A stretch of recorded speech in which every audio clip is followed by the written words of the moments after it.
तसव्वुफ, ये तेरा बयान गालिब, तुझे हम वली समझते जो नबादा खार होता। अब इसी काफिये को देखिए आप, यार, इंतज़ार, पार, खार, इफ्तिखार, करार, निसार, यार, दाग देहलवी ने इसी काफिये, इसी रदीफ होता, इसी बहर में एक और गज़ल लिखती तो क्या किया, उसी ज़मीन में एक और गज़ल कह दी, अजब अपना हाल होता जो विसाल जार होता, कभी जान सदके होती कभी दिल निसार होता। तुम्हें नाज हो ना क्यों कर कि लिया है दाग दिल का, ये रकम ना हाथ लगती ना ये इफ्तिखार होता। तो देखिए कैसे एक काफिया, एक रदीफ और एक बहर को इस्तेमाल करने से दो शायरों ने एक ही ज़मीन में गज़ल कही। और इसकी मैंने बहर का नाम लिख दिया है रमल है। इसका आप बताएं बेटा काफिया क्या है? पार और करार, बिल्कुल। आप बताएं जी रदीफ क्या है? और बहर का नाम क्या है? रमल। तो अक्सर जब मुझसे कोई, जिस तरह सुमेरा इंट्रोडक्शन कर रही थी, तो मुझे शर्मिंदगी होती है जब कोई मेरी तारीफ़ करता है, और इल्म बहुत थोड़ा है और महदूद है मेरा, और मैं छुपाता नहीं हूँ इस बात को। अगर कोई काम मैंने अच्छा किया है ज़िंदगी में तो वो ये है कि मुश्किल चीज़ को सहल करके बताया है। ना इल्म ज़्यादा है, ना कुछ करना आता है, ना शायरी आती है, ना गाना आता है, ना बजाना, ना नाचना, ना पेंट करना, लेकिन मुश्किल चीज़ को आसानी से मैं कोशिश करता हूँ, और अल्लाह का करम है काफ़ी हद तक बयान कर लेता हूँ। तो इसमें कुछ समझ नहीं आया तो आप बताइए। शुक्रिया जी, ठीक है। और जो भूल जाएगा आप मुझे ईमेल करें, मैं आपको प्रेजेंटेशन बड़ी खुशी से भेज दूंगा। अच्छा जी, अब हम गज़ल को छोड़कर हिंदुस्तानी संगीत का जिक्र करें, राग ताल का, ठीक है जी। तो आइए, हिंदुस्तानी संगीत, सबसे पहले तो कई दफ़ा लोग मुझसे खफा होते हैं कि भी आप पाकिस्तानी संगीत क्यों नहीं कहते, आप हिंदुस्तानी संगीत क्यों कहते हैं। तो पहली बात तो यह है कि लफ्ज़ हिंदुस्तानी इंडस रिवर से निकला है, और ये वो मौसीकी है जो इंडस रिवर के इलाके, जिस इलाके से गुज़रता है, वो गाई जाती है। हिंदुस्तानी संगीत से मुराद है नॉर्थ इंडिया और पाकिस्तान की मौसीकी। उसके बरक्स साउथ इंडिया की मौसीकी को कर्नाटक संगीत बोलते हैं। और हिंदुस्तानी संगीत के दो हिस्से हैं, सुर और राग, और लय और ताल। तो आइए इनका जिक्र करते हैं। सुर क्या है? एक फ्रीक्वेंसी में कहा गया, पढ़ा गया, गाया गया एक नोट सुर है। सा, रे, गा, मा, पा, ये हमारे 7 बेसिक सुर हैं, ठीक है जी।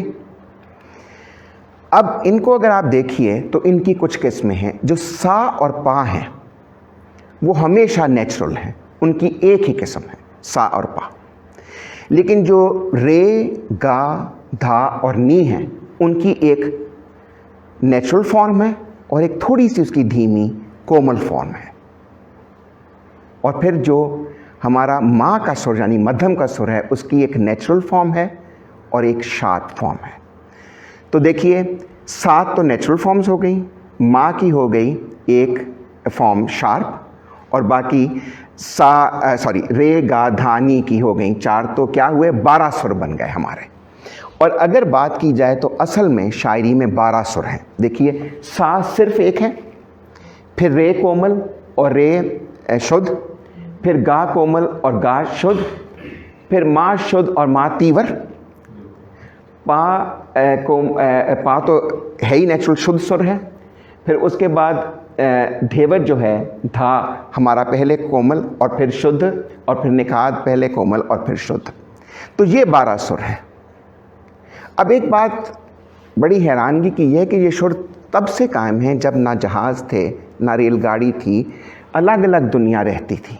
लेकिन यही सुर अफ्रीका में भी गाए जाते हैं, यही सुर अमेरिका में भी गाए जाते हैं, यही सुर हमारे यहाँ भी पढ़े जाते हैं। ऑस्ट्रेलिया चले जाइए, चंद एक ममालिक हैं जहाँ थोड़ा फ़र्क है, लेकिन अक्सर और बेशतर यही 12 सुर हैं। तो बताइए आपके ख़्याल में ऐसा क्यों है कि यही 12 सुर? ऐसा तो नहीं था कि लोग एक दूसरे से उन दिनों मिलते थे, तो ये 12 सुर कैसे आए? जो फ्रीक्वेंसी, इसमें यही बात थी कि ये सारे नेचर से बोरो किए गए, और इनके लिए 3 चीज़ें शर्त थीं। एक तो ये नेचुरल साउंड हो, दूसरा ये हलक से अदा हो सके, और तीसरा ये कि इनमें गनाई हुस्न हो, यानी कि मेलोडी हो, दिल को अच्छा लगे। तो यूँ हम लोगों ने ये 12 सुर किए। ठीक है जी। अब इन 12 सुरों को आप कुछ असूल और ज़वाबत के मुताबिक तरतीब दें तो राग बन जाता है। और वो असूल ज़वाबत क्या है? राग में एक चीज़ होती है रस। एक किताब है 36 उसमें चैप्टर हैं, भरतमणि के साथ एट्रीब्यूट की जाती है नाट्य शास्त्र। हमारे सारे संगीत, सारे रक्स, सारी शायरी का बेसिस उस पर है, परफॉर्मेटिव आर्ट्स का। और ये 200 BC से लेके 200 CE तक लिखी गई। तो किसी एक शख्स का काम तो नहीं है, भरतमणि ने मुरतब की होगी। तो उसके 6ठे चैप्टर में ये 9 रस बताए गए हैं कि ये इमोशंस हैं अद्भुत, हैरानगी, भयानक, खौफ, विभस्त, नफ़रत, डिस्गस्ट, हंसी, करुण, गम, गुस्सा, शांत यानी कि संगूर, सकून, श्रृंगार यानी कि रोमांस और हुस्न, और फिर वीरता यानी बहादुरी। तो हर राग का एक रस होता है। तो एक तो ये चीज़ उसको बताती है। फिर दूसरी चीज़ होती है कि दिन के 8 पहर हैं और हर पहर के लिए अलग राग हैं, तो वक्त भी डिफ़ाइन करता है राग क्या है। और अगर हम देखें तो ये चीज़ें हैं एक सफ़े पे जो राग हम घंटों गा सकते हैं, घंटों सुन सकते हैं, बस ये एक सफ़े पे सब कुछ आ जाता है। बाकी गवैया या बजाने वाला, उसकी सोच कहाँ तक है, उसका फ़न कहाँ तक है, वो उस राग को पढ़ेगा। आरोही क्या है? सुर में ऊपर जाना, सा रे गा मा पा धा नी। अवरोही क्या है? सा नी धा पा मा गा रे। पकड़, कुछ ख़ास फ्रेजेस, नीरे गा, नीरे सा, एमन राग के ख़ास फ्रेजेस, तो वो उसकी पकड़ है। जाति, 3 जातियां हैं रागों की। 5 सुर के राग औडव राग, 6 सुर के राग खाडव राग, और 7 सुर के राग संपूर्ण राग। 5 से कम सुरों में राग डिफाइन नहीं होता। वक्त कि कौन से पहर में पढ़ा जाता है, रस के उसमें कौन सा रस है।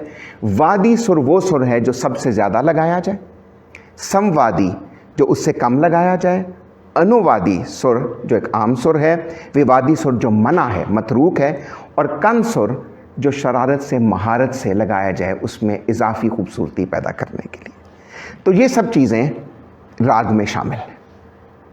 ठीक है जी। अब आइए टेम्पो में। टेम्पो क्या है जी? स्पीड है, और उसको ताल के ज़रिए कहा जाता है। जैसे सारे गामा पाधा नीसा हैं, तबले के अल्फाज हैं ता, ती, तू, ना, कत, ता, तेड़, केट, तो ये लफ्ज़ हैं।